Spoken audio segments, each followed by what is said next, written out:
Palakkad district has reportedly experienced heavy rains. In the district of Palakkad, the rains got heavier after continuous downpours. Many places have obstructed roads because of treefall.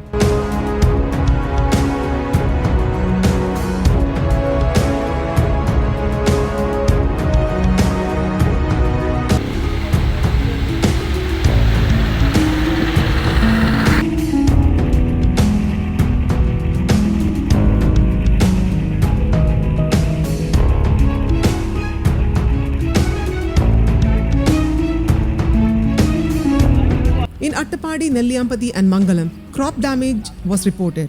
Trees falling on houses resulted in significant destruction. The Neelampati bridge was flooded on the Parali-Odanur side, blocking access to this road. Even though there is a strong water current, it is shocking to see two-wheelers traveling through this. More than 100 students travel to Parali school daily through this route. People who used to travel this route to get to their places of employment and other institutions now have to travel farther. Locals are cautioning drivers to use this route carefully and safely. Bharatapuzha is overflowing from all sides due to the recent heavy rains.